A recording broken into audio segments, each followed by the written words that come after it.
name is Gilda. I will be your tour guide for the tour. We do have a few simple house rules, and that's please stay together as a group. You are allowed to take all the pictures you'd like. Folks, welcome to a different world. Today you will hear the story of Jacques and Selena Romand, of live oaks that had been planted nearly 100 years before. He knew he had finally found a spot that would bring together his young wife's love of entertaining. These features include a 13-foot deep veranda that encircles the entire house. The house is always in the shade. 12.5-foot ceilings and walls. And folks, that's interior as well as exterior walls are made of solid brick, approximately 16 inches thick. All of the windows, all of the doors, they face one another for cross ventilation. It took 2.5 years to complete the mansion.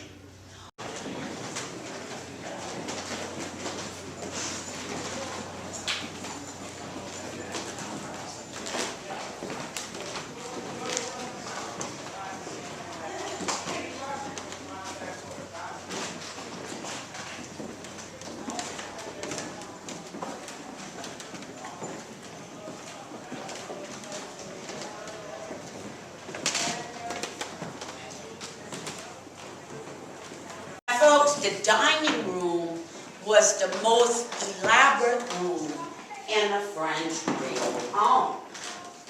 The object on the ceiling is original to the home. This was called the punka or a shoe-fly fan. There would have been a cord hanging from the ceiling with a pulley system where a young servant boy sat, casting a gentle breeze on everyone's seat. And we can all hear it each other.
If I mention something you may have missed, feel free to walk up the road and take a look at it.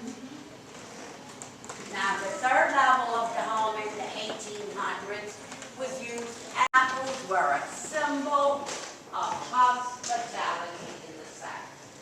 You came for a visit, you were presented with a fresh slice of pineapple. That pineapple said welcome. But folks, the visit in March of 1866. Bad luck for that family did not stop there. 2 days after the sale, his mother, Selena, died at the age of 50. The entire plantation, the mansion, part of the furnishings, 1,200 acres of land sold at public. We are located right over here, Estate of J.T. Romo. We're halfway between New Orleans and Baton Rouge. You might know all of the plantations are all long and narrow. That's so everyone could have access to the mighty Mississippi. That was the chief means of transportation in the 1800s. Now folks, after Mr. Andrew died, Miss Josephine moved across the hall. She painted, she decorated this room her favorite color, lavender. She died in that room in 1972 at the age of 93. Oh, Adam, step out on the gallery and take all the pictures you'd like. As you take your pictures, I'll give you the history of the oak tree. The trees are 300 years old. They have a life expectancy of 600 years.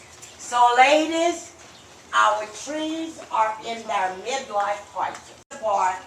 The farm is 1/4 mile avenue to the bank of the Mississippi River. Now the levee before us, approximately 30 feet above sea level. 1800s, levees were only 5 to 10 feet tall, and that was maintained by the slaves. Now I'd like to call your attention to the 2 large pots on ground level right next to the first 2 oaks. These pots are called sugar canes. The juice from the sugar cane was poured in the large sugar cane. This was what made a salad. Meanwhile, the impurities would surface, and it was the slave's job just to continuously skim the top to get the impurities off. Folks, it is a true testament to the human spirit that in the face of degradation and hardship that the slaves developed such a fine, rich culture.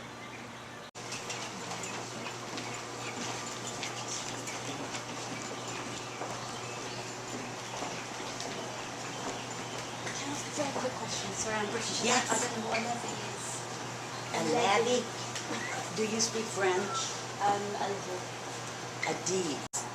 That was the original site of the kitchen. When Miss Josephine got here, she brought her kitchen indoors. She added closets, she added bathrooms. The bell regulated life on the plantation. Back of the mansion are over 160 years old.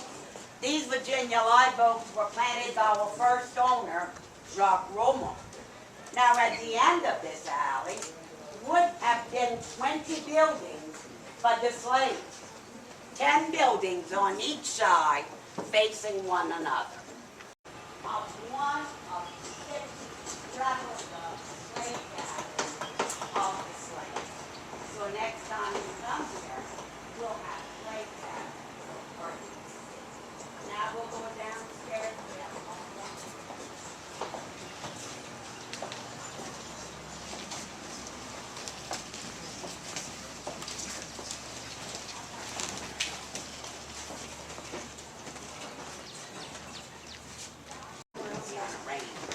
Monday and Tuesday, it's green and lush.